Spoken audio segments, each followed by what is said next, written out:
저는 지금 서울 강남의 작은 아파트에서 삽니다. 매일 아침 편의점에서 산 따뜻한 커피를 마시며 자유롭게 거리를 걸어요. 하지만 3년 전 그날 밤, 저는 제 딸과 함께 죽음의 문턱을 넘었습니다. 왜냐하면 제가 북한 보위부 중장이었고 제 딸의 이름이 인체 실험 명단에 올랐거든요. 그날 밤 붉은 테두리의 문서 한 장이 제 인생을 송두리째 바꿔놓았습니다.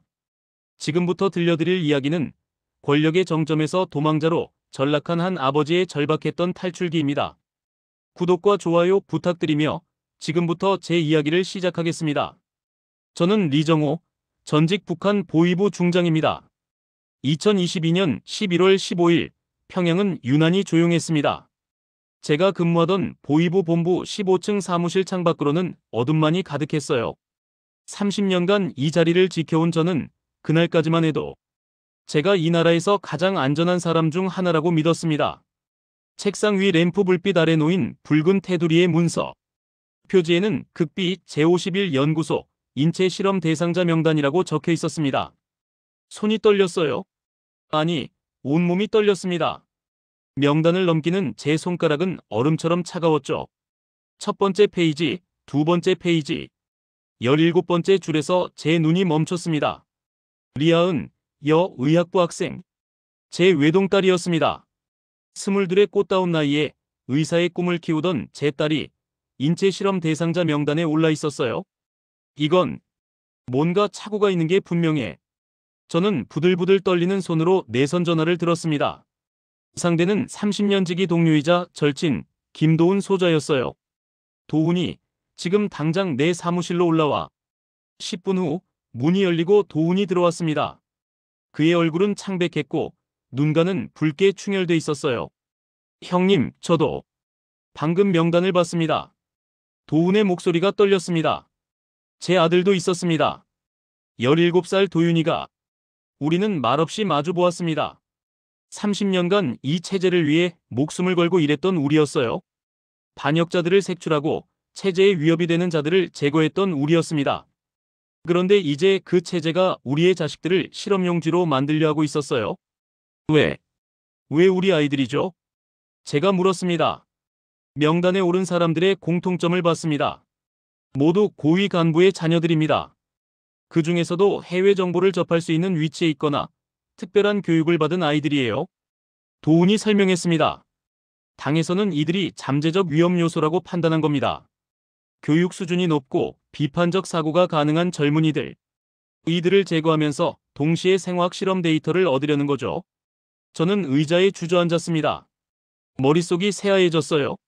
30년간 충성했던 이 나라가 제 딸을 실험용 재료로 쓰려 하다니. 형님, 우리 어떻게 해야 합니까? 도훈의 질문에 저는 대답할 수 없었습니다. 그저 창밖의 어둠을 멍하니 바라볼 뿐이었어요. 그날 밤 저는 사무실에서 혼자 남아 명단을 다시 읽고 또 읽었습니다. 총 113명의 이름. 모두 누군가의 자식이었고 누군가의 미래였습니다. 그리고 그중 17번째가 제 딸이었어요. 책상 서랍에서 하은이의 어린 시절 사진을 꺼냈습니다. 6살 때 찍은 사진이었죠. 새빨간 목도리를 두르고 환하게 웃고 있는 딸의 모습. 저는 그 사진을 가슴에 꼭 안았습니다. 하은아, 아빠가 널 지켜줄게. 무슨 일이 있어도. 그 순간 제 안에서 무언가가 부서지는 소리를 들었습니다. 30년간 쌓아올린 충성심이, 믿음이, 모든 것이 산산조각 나는 소리였어요. 다음 날 아침 보위부 청사 앞은 술렁거렸습니다. 김도훈 소좌가 전날 밤 가족과 함께 사라졌다는 소식이었어요. 리 중장, 긴급 회의입니다. 부하의 다급한 목소리에 저는 회의실로 향했습니다. 회의실 정면 스크린에는 도훈의 얼굴이 크게 떠 있었고 그 위에는 붉은 글씨로 체포령 발동이라고 써 있었어요. 김도훈 소좌는 어젯밤 아들을 데리고 도주했습니다. 반역 행위로 규정되며 발견 즉시 사살 명령이 내려졌습니다. 보위부장의 차가운 목소리가 회의실을 채웠습니다. 리 중장, 귀관은 김도훈과 가장 가까운 동료였소. 혹시 그의 행방에 대해 아는 바가 있소? 모든 시선이 저에게 쏠렸습니다. 저는 천천히 고개를 저었어요. 전혀 모릅니다. 그가 그런 짓을 할 줄은. 회의가 끝나고 사무실로 돌아왔을 때 책상 위에 붉은 봉투가 놓여 있었습니다. 봉투를 뜯는 제 손이 떨렸어요. 리정호 중장 귀하. 귀관의 딸 리아은을 명일 오전 10시까지 제51연구소로 인도하라. 의는 최고 지도자 동지의 명령이다. 종이를 쥔 제 손에서 피가 빠져나갔습니다. 내일 아침 10시. 불과 24시간도 남지 않았어요. 저는 즉시 집으로 전화를 걸었습니다. 하은아, 아빠야. 오늘 저녁 일찍 들어갈 테니까 저녁 준비해놔. 아빠, 무슨 일 있어요? 목소리가 이상한데. 아니야, 아무 일도 없어. 그냥 얼굴이 보고 싶어서. 전화를 끊고 저는 창밖을 바라봤습니다. 평양의 거리는 평온해 보였어요. 하지만 그 평온함 뒤에는 수많은 비명과 눈물이 숨어 있다는 걸 저는 너무나 잘 알고 있었습니다. 오후 4시 제 사무실 문이 조용히 열렸습니다. 보위부 제2부 소속 박대위였어요. 그는 주위를 살핀 후 제 귀에 속삭였습니다. 중장님, 김도훈 소자가 오늘 새벽 국경에서 사살됐습니다. 아들과 함께. 심장이 멎는 것 같았습니다. 확실합니까? 네, 시신을 직접 확인했습니다. 압록강 근처에서. 박대위가 나간 후 저는 책상에 엎드렸습니다. 도훈이. 결국 그도 아들을 지키지 못했구나. 저녁 7시 저는 집에 도착했습니다. 하은이는 평소와 다름없이 저녁 준비를 하고 있었어요. 아빠, 왜 이렇게 일찍 왔어요? 오늘 좋은 일 있어요? 환하게 웃는 딸의 얼굴을 보자 가슴이 찢어지는 것 같았습니다. 하은아, 아빠가 너한테 할 말이 있어. 응? 뭔데요? 저는 딸의 손을 잡았습니다. 오늘 밤 우리 여행 가자. 여행? 갑자기요? 어디로요? 먼 곳으로. 아주 먼 곳으로. 하은이는 제 표정을 보더니 미소가 사라졌습니다. 아빠, 무슨 일 있어요? 왜 그런 얼굴을 하세요? 저는 딸을 꼭 안았습니다. 하은아, 아빠를 믿니? 당연하죠. 그럼 질문하지 말고 지금 당장 가방을 싸. 아빠, 지금 당장. 우리한테 시간이 없어. 제 목소리가 떨렸습니다. 하은이는 처음 보는 아버지의 모습에 놀란 듯 고개를 끄덕였어요. 밤 9시, 저는 사무실에서 몰래 가져온 문서들을 불태웠습니다. 그리고 30년간 모아둔 비상금 전부와 위조 통행증을 챙겼어요. 서재 뒤 비밀 금고에서 권총 2자루와 실탄 50발을 꺼냈습니다. 밤 10시 집 앞 도로에 검은 밴 한 대가 멈춰 섰습니다. 보위부 차량이었어요. 저는 커튼 사이로 조심스럽게 밖을 내다봤습니다. 4명의 요원들이 내렸습니다. 모두 자동소총으로 무장하고 있었어요. 하은아, 지금 당장 나와. 소리 내지 말고. 저는 딸의 손을 잡고 서재로 향했습니다. 서재 책장 뒤에는 비밀 통로가 있었어요. 30년 전 이 집을 지을 때 제가 직접 만든 탈출로였습니다. 혹시 모를 위기 상황에 대비해서요. 그때는 이 통로를 이렇게 쓰게 될 줄은 꿈에도 몰랐습니다. 똑똑똑.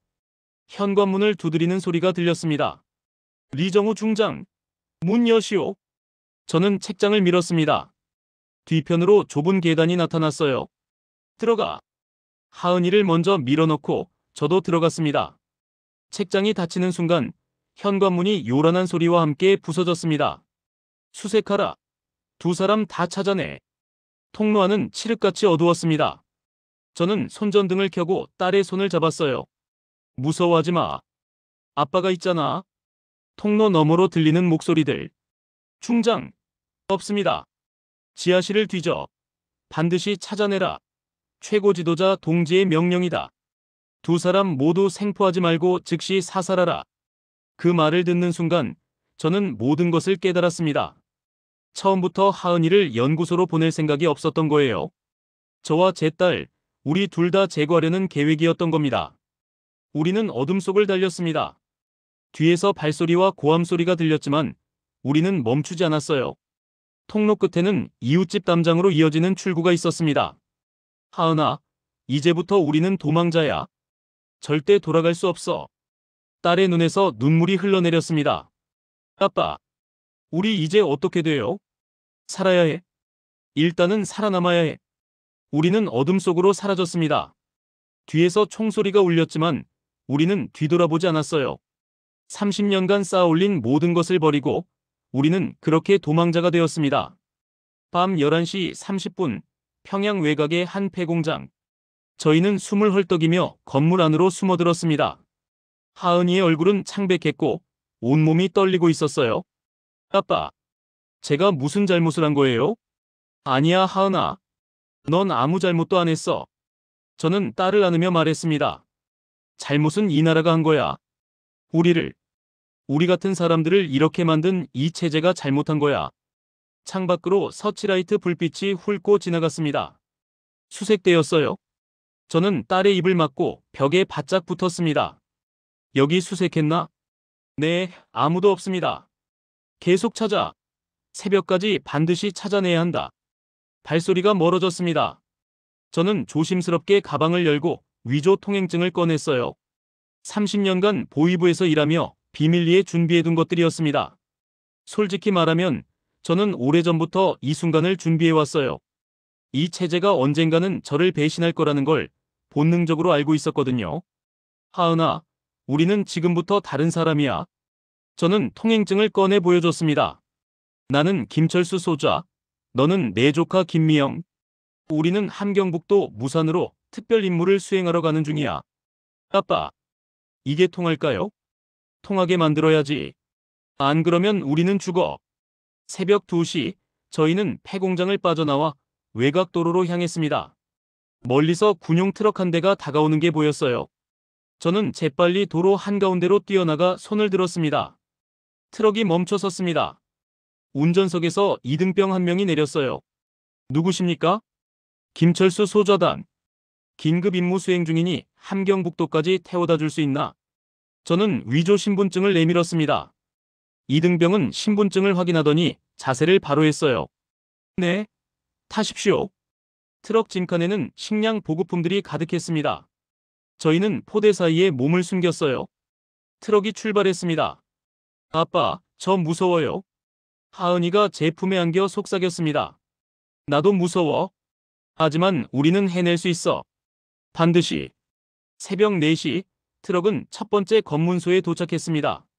저는 하은이에게 눈짓으로 조용히 하라고 신호했어요. 신분증. 검문소 병사의 목소리가 들렸습니다. 김철수 소좌입니다. 긴급 명령으로 북부 국경 지역으로 이동 중입니다. 명령서를 보여주십시오. 저는 가방에서 위조 명령서를 꺼냈습니다. 보위부 인장이 선명하게 찍혀 있었어요. 병사는 서류를 꼼꼼히 확인했습니다. 소좌 동지, 뒤에 누가 더 있습니까? 제 조카입니다. 무산에 있는 가족에게 데려다주는 길입니다.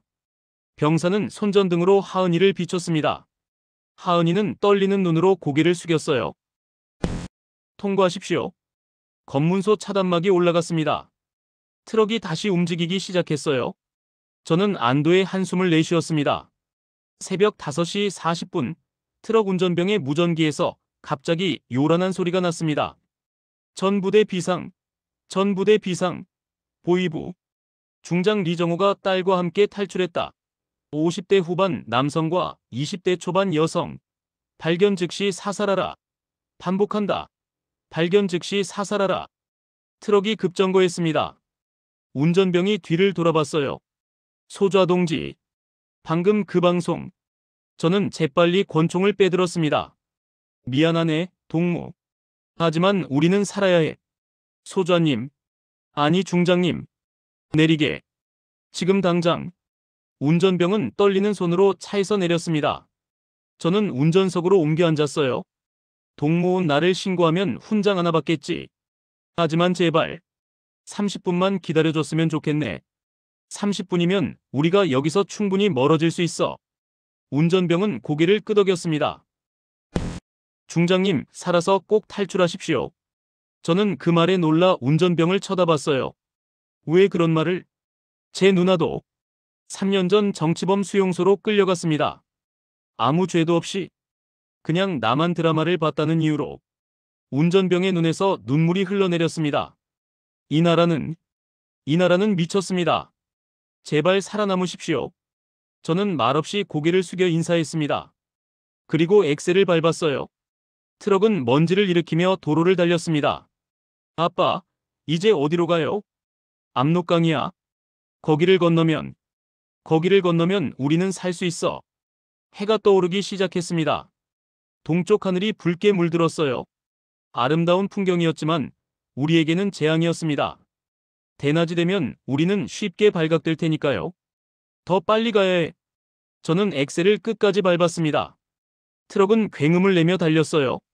오전 6시 20분, 멀리서 검문소가 보였습니다. 하지만 이번엔 달랐어요. 검문소 앞에 장갑차 3대와 병력 20여 명이 도로를 봉쇄하고 있었습니다. 아빠, 알아. 내가 봤어. 저는 핸들을 왼쪽으로 꺾었습니다. 트럭이 도로를 벗어나 비포장 산길로 들어섰어요. 타타타타. 뒤에서 기관총 소리가 들렸습니다. 트럭 짐칸에 총알이 박히는 소리가 연달아 났어요. 머리 숙여. 저는 하은이의 머리를 눌렀습니다. 뒷유리가 산산조각 났어요. 유리 파편이 사방으로 튀었습니다. 으악! 하은이가 비명을 질렀습니다. 괜찮아? 괜찮아? 다쳤어? 아니요. 괜찮아요. 트럭은 울퉁불퉁한 산길을 미친 듯이 달렸습니다. 뒤에서 추격하는 지프차 2대가 보였어요. 저는 창문으로 손을 뻗어 권총을 쏘았습니다. 탕! 탕! 탕! 첫 번째 지프차의 앞바퀴가 터졌고 차는 옆으로 굴렀어요. 아빠 조심해요. 앞에 큰 바위가 나타났습니다. 저는 급히 핸들을 꺾었어요. 트럭이 휘청거리며 바위를 피했습니다. 오전 7시 드디어 압록강이 보였습니다. 검은 물결이 일렁이는 강. 그 너머가 중국이었어요.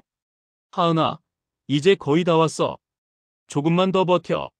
하지만 그때 트럭 엔진에서 연기가 피어올랐습니다. 총알에 맞아 엔진이 고장난 거예요. 젠장. 트럭이 멈춰 섰습니다. 뒤에서 지프차가 다가오고 있었어요. 내려. 지금 당장.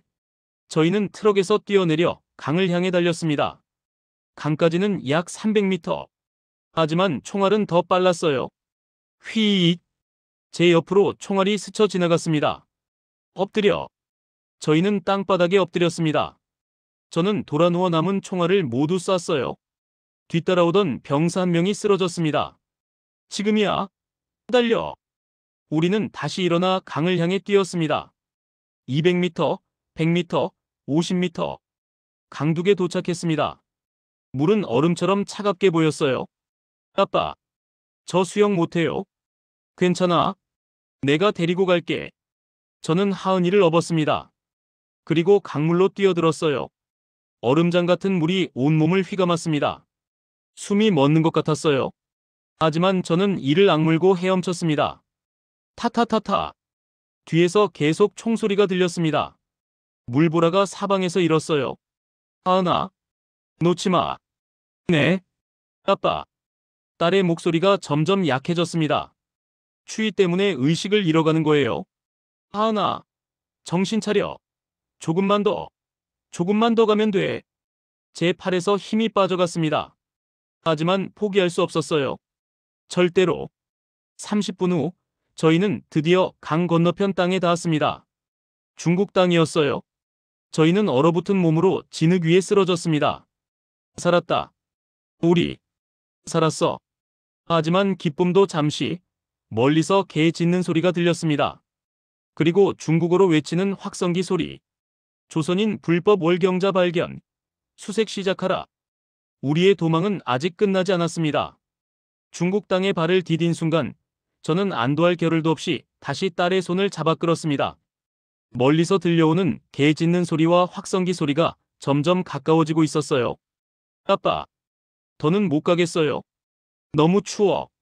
하은이의 입술은 파랗게 질려 있었고 온몸이 떨리고 있었습니다. 저 역시 마찬가지였어요. 젖은 옷은 얼음처럼 차갑게 몸에 달라붙었고 손가락은 감각이 없었습니다. 조금만 더 가자. 저기 저 숲까지만. 약 500m 앞에 작은 숲이 보였습니다. 저희는 비틀거리며 그곳을 향해 걸었어요. 뒤돌아보니 강 건너편에서 서치라이트 불빛이 우리를 찾고 있었습니다. 숲에 도착해서야 저희는 잠시 숨을 돌릴 수 있었습니다. 저는 가방을 열었어요. 다행히 비닐로 싸둔 덕분에 안에 물건들은 젖지 않았습니다. 성냥과 라이터, 그리고 비상식량. 불을 피워야 해. 안 그러면 동사하겠어. 저는 마른 나뭇가지를 모았습니다. 떨리는 손으로 성냥을 그었지만 바람에 계속 꺼졌어요. 7번째 시도 끝에 겨우 불이 붙었습니다. 하은아, 이리 와. 불 가까이. 딸은 불 앞에 쪼그리고 앉아 손을 녹였습니다. 창백했던 얼굴에 조금씩 핏기가 돌았어요. 아빠, 우리 이제 어떻게 돼요? 여기가 중국이라면서요? 그럼 이제 안전한 거예요? 저는 고개를 저었습니다. 아니야. 중국 공안도 우리를 찾고 있어. 북한과 중국은 탈북자 송환 협정을 맺었거든. 우리가 잡히면 다시 북한으로 보내줘. 그럼 어떻게 해요? 남쪽으로 가야 해. 중국을 가로질러 라오스나 태국까지. 그곳에서 한국 대사관을 찾아가는 거야. 하은이는 절망적인 표정을 지었습니다. 그게 얼마나 먼데요? 약 5,000km. 걸어서 몇 달은 걸릴 거야. 미쳤어요. 그걸 어떻게 가요? 가야 해. 안 그러면 우리는 죽어. 동이 트기 시작했습니다. 저는 불을 껐어요. 연기가 우리 위치를 알릴 수 있으니까요. 이제 움직여야 해. 낮에는 숨고 밤에만 이동하자. 저희는 숲 깊숙이 들어가 큰 나무 아래에 몸을 숨겼습니다. 낙엽으로 몸을 덮었어요. 멀리서 공안 차량 소리가 들렸지만 다행히 우리를 찾지는 못했습니다. 하은이는 제 품에 안긴 채 잠들었습니다. 저는 잠들 수 없었어요. 경계를 늦추는 순간 우리는 끝이니까요. 오후가 되자 배에서 꼬르륵 소리가 났습니다. 저는 가방에서 압축 비스킷을 꺼냈어요. 30년 동안 비상용으로 준비해둔 것들이었습니다. 하은아, 일어나. 먹어야 해. 딸은 눈을 비비며 일어났습니다. 저는 비스킷 한 개를 반으로 나눠 건넸어요. 이게 다예요? 아껴 먹어야 해. 언제 다시 먹을 수 있을지 모르니까. 해가 지고 어둠이 내렸습니다. 저희는 다시 움직이기 시작했어요. 별빛만을 의지해 남쪽으로 걸었습니다. 1시간쯤 걸었을까 멀리 불빛이 보였습니다. 작은 마을이었어요. 아빠, 저기 가면 안 돼요? 음식도 구하고. 안 돼. 너무 위험해. 하지만 배는 고팠고 몸은 지쳐 있었습니다. 저는 망설이다가 결심했어요. 잠깐만 가자. 음식만 구하고 바로 나오는 거야. 마을 외곽의 작은 가게. 불은 꺼져 있었지만 안에서 희미한 촛불이 보였습니다. 문을 두드렸습니다. 잠시 후 문이 열리며 늙은 중국인 할아버지가 나타났어요. 누구시오? 저는 서툰 중국어로 말했습니다. 저희는 조선 사람입니다. 도와주세요. 할아버지는 우리를 위아래로 훑어봤습니다. 젖은 옷, 상처투성이 얼굴, 떨리는 몸. 빨리 들어오시오. 할아버지는 우리를 안으로 들였습니다. 안은 따뜻했어요. 난로에 불이 타고 있었습니다. 앉으시오. 옷부터 갈아입어야겠소. 할아버지는 마른 옷을 가져다 줬습니다. 그리고 따뜻한 죽 한 그릇씩을 내왔어요. 저는 눈물이 날 것 같았습니다. 감사합니다. 정말 감사합니다. 괜찮소? 나도 젊었을 때 전쟁을 겪었소. 도망치는 사람들이 얼마나 힘든지 아오. 저희는 허겁지겁 죽을 먹었습니다. 지난 이틀간 제대로 먹지 못했거든요. 어디로 가려고 하시오? 남쪽으로. 한국으로 가려고 합니다. 할아버지는 고개를 끄덕였습니다. 먼 길이요? 그리고 위험한 길이기도 하지. 공안들이 요즘 탈북자 단속을 강화했소. 알고 있습니다. 하지만 가야 합니다. 할아버지는 일어나서 안방으로 들어갔다가 낡은 지도 한 장을 가져왔습니다. 이걸 가져가시오. 표시해둔 곳들은 공안 검문소요. 피해서 가시오. 어떻게 이런 것까지. 내 아들이 탈북자들을 돕는 일을 하고 있어. 몇 년 전부터. 지금은 베이징에 있지만. 할아버지는 종이에 전화번호를 적어 건넸습니다. 베이징에 도착하면 이 번호로 전화하시오. 내 아들이 도와줄 거요. 저는 할아버지의 손을 꼭 잡았습니다. 은혜를 잊지 않겠습니다. 자정이 되기 전 저희는 다시 길을 떠났습니다. 할아버지가 준 지도와 음식, 그리고 희망을 품고. 아빠, 좋은 사람도 있네요. 그래. 세상 어디든 좋은 사람은 있어. 저희는 별빛 아래를 걸었습니다. 멀고 먼 길이었지만 이제 조금은 희망이 보였어요. 하지만 그날 밤 뒤에서 다시 개 짖는 소리가 들렸습니다. 공안 수색대였어요. 또 왔어요. 뛰어! 지금 당장! 저희의 도망은 계속되었습니다. 중국 땅에서의 도망은 상상 이상으로 가혹했습니다. 낮에는 숨고 밤에는 걸었어요. 때로는 하루 종일 굶기도 했고 때로는 쓰레기통을 뒤지기도 했습니다. 이틀 후 저희는 작은 도시 외곽에 도착했습니다. 도시 이름은 단둥이었어요. 북한과 가장 가까운 중국 도시였습니다. 아빠, 여기서 뭘 하려고요? 버스를 타야 해. 걸어서는 너무 오래 걸려. 베이징까지 버스로 가는 거야. 하지만 문제가 있었습니다. 버스를 타려면 신분증이 필요했어요. 저는 시장 근처를 배회하며 기회를 노렸습니다. 그리고 한 남자를 발견했어요. 술에 취해 비틀거리며 걷는 중국인 남자였습니다. 하은아, 여기서 기다려. 저는 남자를 따라갔습니다. 골목으로 들어간 남자가 벽에 기대어 토하고 있을 때 저는 다가갔어요.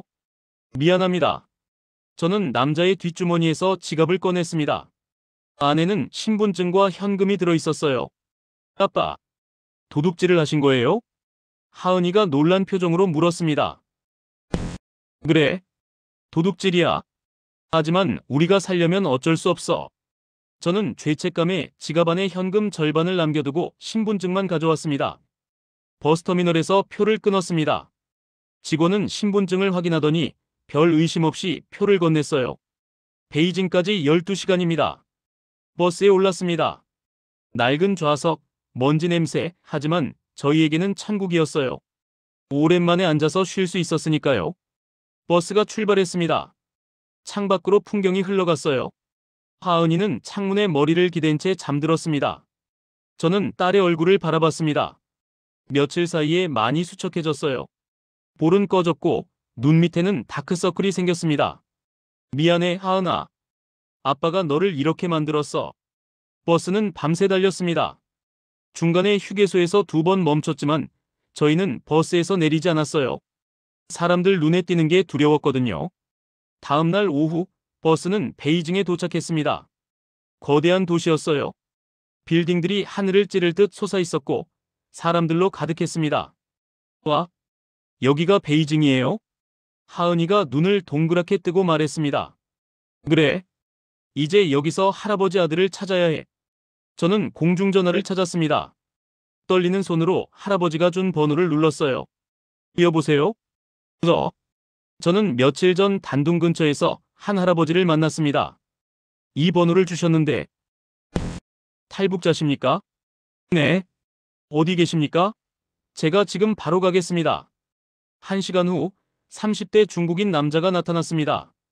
그는 주위를 살피더니 빠르게 우리에게 다가왔어요. 저를 따라오세요. 빨리요. 우리는 그를 따라 좁은 골목으로 들어갔습니다. 그리고 낡은 건물 지하로 내려갔어요. 지하에는 이미 10명 남짓한 사람들이 있었습니다. 모두 탈북자들이었어요. 여기서 며칠 쉬세요. 그동안 라오스로 가는 길을 준비하겠습니다. 라오스요? 네. 라오스를 거쳐 태국으로 가는 거예요. 그곳에는 한국 대사관이 있습니다. 저는 안도의 한숨을 내쉬었습니다. 드디어 끝이 보이는 것 같았어요. 하지만 그날 밤 모든 것이 무너졌습니다. 쾅! 지하실 문이 부서지며 중국 공안들이 들이닥쳤어요. 모두 체포하라. 아빠! 하은이가 비명을 질렀습니다. 도망쳐. 저는 하은이의 손을 잡고 뒤편 비상구로 뛰었습니다. 다른 탈북자들도 뿔뿔이 흩어져 도망쳤어요. 골목을 미친 듯이 달렸습니다. 뒤에서 경찰 호루라기 소리가 들렸어요. 저기다. 잡아라. 저희는 시장 안으로 뛰어들었습니다. 사람들 사이를 헤집고 달렸어요. 노점상들의 물건이 넘어지고 사람들이 소리를 질렀습니다. 아빠. 더는 못 뛰겠어요. 조금만 더. 조금만. 시장을 빠져나와 주택가로 들어갔습니다. 좁은 골목, 높은 담장. 저는 담장을 넘었고 하은이를 들어올렸어요. 담장 너머는 작은 창고였습니다. 버려진 창고 같았어요. 저희는 안으로 숨어들었습니다. 쉿! 숨소리도 내지 마. 밖에서 발소리가 지나갔습니다. 여러 명이었어요. 어디로 갔지? 이쪽을 수색하라. 발소리가 점점 멀어졌습니다. 저는 벽에 등을 기댄 채 주저앉았어요. 하은아, 미안해. 아빠는 잘못한 게 없어요. 우리를 잘못된 건 이 세상이에요. 딸은 제 품에 안겨 울었습니다. 저도 울었어요. 우리는 그렇게 창고에서 이틀을 숨어 지냈습니다. 물도 없고 음식도 없었어요. 하지만 나가면 체포될 게 분명했습니다. 3일째 되는 밤, 저는 결심했습니다. 하은아, 우리 다시 출발하자. 어디로요? 남쪽으로. 끝까지 가는 거야. 포기하지 않는 거야. 딸은 고개를 끄덕였습니다. 눈에는 결연한 빛이 서려 있었어요. 우리는 창고를 나와 다시 길을 떠났습니다. 이번에는 기차를 타기로 했어요. 훔친 신분증으로 표를 끊고 남쪽행 기차에 올랐습니다. 기차는 밤새 달렸습니다. 창밖으로 끝없는 들판이 펼쳐졌어요. 아빠, 우리 진짜 갈 수 있을까요? 한국까지. 갈 수 있어. 반드시 갈 거야. 저는 딸의 손을 꼭 잡았습니다. 우리는 여기까지 왔잖아. 이제 포기할 수 없어. 기차는 남쪽을 향해 달렸습니다. 우리의 희망을 싣고 기차는 사흘을 달렸습니다. 저희는 곤명이라는 도시에 도착했어요. 중국 남부, 이제 라오스 국경까지는 약 500km 남았습니다. 하지만 문제가 생겼어요. 돈이 바닥난 겁니다.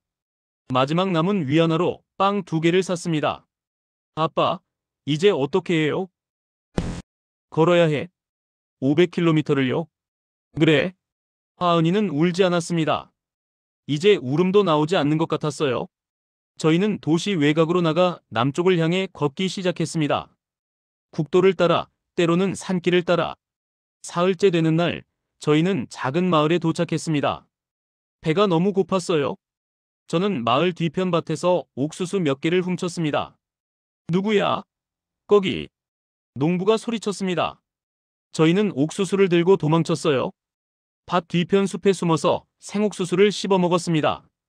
질기고 맛없었지만 저희에게는 진수성찬이었어요. 아빠, 우리 이렇게 도둑질하며 살아야 해요? 미안해. 아니에요. 저도 알아요. 이렇게라도 해야 살 수 있다는 거. 일주일 후, 저희는 국경 마을에 도착했습니다. 멀리 라오스가 보였어요. 국경을 넘기만 하면. 하지만 국경에는 철조망과 경비병들이 가득했습니다. 어떻게 넘어요? 밤을 기다려야 해. 해가 지고 어둠이 내렸습니다.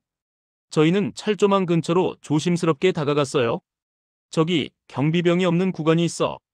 저는 가방에서 철사 절단기를 꺼냈습니다. 단둥에서 훔친 거였어요. 딱딱딱. 철조망을 자르는 소리가 밤 공기를 가르며 울렸습니다. 저는 식은땀을 흘리며 계속 철조망을 잘랐어요. 조금만 더. 그때였습니다. 거기 누구냐? 서치라이트 불빛이 우리를 비췄습니다. 경비병이었어요. 뛰어. 저희는 반쯤 잘린 철조망 틈으로 몸을 밀어 넣었습니다. 철조망이 옷과 살을 찢었지만 신경 쓸 겨를이 없었어요. 탕, 탕. 총소리가 울렸습니다. 으악. 하은이가 비명을 질렀습니다. 다쳤어? 아니요. 놀라서. 저희는 국경을 넘어 라오스 땅으로 뛰어들었습니다. 뒤에서 경비병들이 쫓아왔지만 국경을 넘자 멈춰섰어요. 휴, 휴. 저희는 땅바닥에 쓰러져 숨을 헐떡였습니다. 해냈다. 우리 해냈어. 하지만 기쁨도 잠시. 멀리서 차 소리가 들렸습니다. 라오스 경찰이었어요. 또 도망쳐야 해요? 일단 숨자. 저희는 숲속으로 숨어들었습니다. 경찰차가 지나갔지만 다행히 우리를 발견하지 못했어요. 다음 날 저희는 라오스의 작은 마을에 도착했습니다. 사람들은 친절했어요. 한 할머니가 저희에게 밥을 주었습니다. 감사합니다. 저는 눈물을 흘리며 밥을 먹었습니다. 진짜 밥이었어요. 생옥수수나 빵이 아닌 따뜻한 밥. 어디서 왔어요? 할머니가 물었습니다. 북한에서요. 아이고, 먼 길 오셨네요. 한국 가려고요? 네. 여기서 태국까지는 이틀이면 돼요. 버스 타고 가세요. 할머니는 돈까지 조금 주었습니다. 이틀 후, 저희는 태국 방콕에 도착했습니다. 거대한 도시, 화려한 불빛, 수많은 사람들. 아빠, 여기가 태국이에요? 그래. 이제 한국 대사관만 찾으면 돼. 저는 길을 물어물어 한국 대사관을 찾아갔습니다. 높은 빌딩, 태극기가 휘날리고 있었어요. 저는 딸의 손을 잡고 대사관 문을 열었습니다. 저희는 북한에서 온 탈북자입니다. 경비원이 우리를 위아래로 훑어봤습니다. 남루한 옷, 상처투성이 얼굴. 안으로 들어오세요. 대사관 직원이 나왔습니다. 젊은 여성이었어요. 어서 오세요. 힘드셨죠? 이제 안전해요. 그 말을 듣는 순간 저는 그 자리에 주저앉았습니다. 하은이도 울음을 터뜨렸어요. 감사합니다. 정말 감사합니다. 6개월간의 도망이 끝났습니다. 태국 한국 대사관에서의 일주일은 꿈 같았습니다. 따뜻한 침대, 깨끗한 옷, 그리고 세 끼 식사. 이 모든 게 꿈만 같았어요. 대사관 직원들은 친절했습니다. 저희의 신원을 확인하고 한국행 비행기 표를 준비해줬어요. 중장님, 한국에 가시면 국정원에서 조사를 받으셔야 합니다. 보위부 출신이시라. 알고 있습니다. 기꺼이 협조하겠습니다. 일주일 후 저희는 비행기에 올랐습니다. 생전 처음 타는 비행기였어요. 하은이는 창밖을 보며 신기해했습니다. 아빠, 구름 위로 날고 있어요. 그래, 우리 정말 자유를 향해 날아가고 있구나. 5시간 후 비행기는 인천공항에 착륙했습니다. 승객 여러분, 인천국제공항에 도착했습니다. 그 안내방송을 듣는 순간 저는 울컥했습니다. 드디어 대한민국이에요. 비행기에서 내리자 국정원 직원들이 기다리고 있었습니다. 리정호 중장님, 리아은 양 환영합니다. 저희를 따라오시죠. 저희는 국정원 조사를 받았습니다. 3개월간의 긴 조사였어요. 저는 북한 보위부의 모든 것을 털어놨습니다. 조직 구조, 주요 인물, 작전 내용. 중장님, 이 정보들은 매우 귀중합니다. 큰 도움이 됩니다. 조사관이 말했습니다. 제가 할 수 있는 건 이것뿐입니다. 저는 30년간 그 체제에 협력했던 사람이니까요. 자책하지 마십시오. 중요한 건 지금 여기 계시다는 겁니다. 조사가 끝난 후 저희는 하나원에 입소했습니다. 탈북자들을 위한 정착 교육시설이었어요. 3개월간 저희는 한국 사회에 대해 배웠습니다. 민주주의, 자유, 인권, 시장경제. 모든 게 낯설었지만 신기했습니다. 여러분은 이제 자유인입니다. 누구도 여러분의 생각을 통제할 수 없어요. 교육 담당자의 말에 저는 눈시울이 뜨거워졌습니다. 교육을 마치고 저희는 서울에 정착했습니다. 정부에서 제공한 작은 아파트였어요. 방 2개, 화장실 하나. 평양에서 살던 고급 아파트에 비하면 초라했지만 저희에게는 천국이었습니다. 아빠, 여기가 우리 집이에요? 그래. 이제 우리 집이야. 하은이는 방방 뛰며 기뻐했습니다. 정부 지원금으로 가구를 샀습니다. 침대, 식탁, 냉장고, TV. 하나씩 장만하며 저는 행복했어요. 아빠, TV에서 뉴스를 욕하고 있어요. 그래. 여기서는 그게 가능해.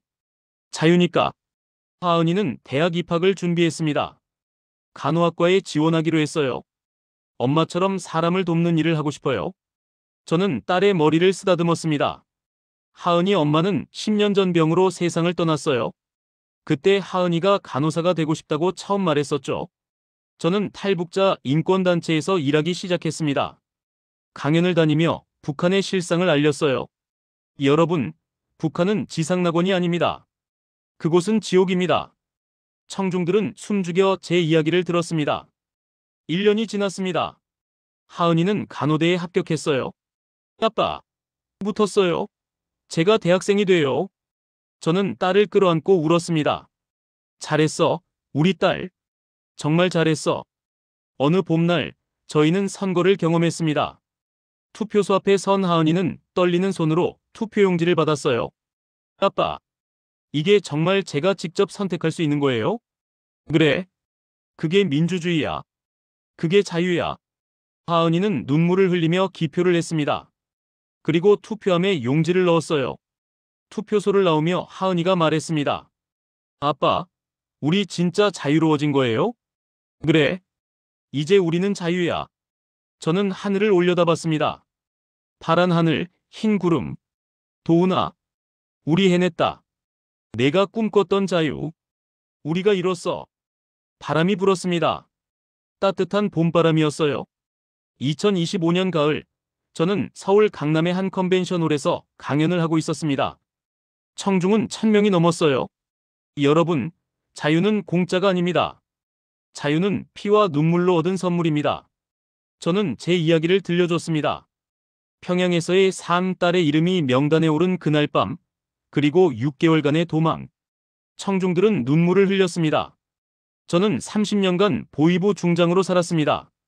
수많은 사람들을 체포하고 신문하고 때로는 죽음으로 내몰았습니다. 제 목소리가 떨렸습니다. 그것이 제 죄입니다. 평생 씻을 수 없는 죄.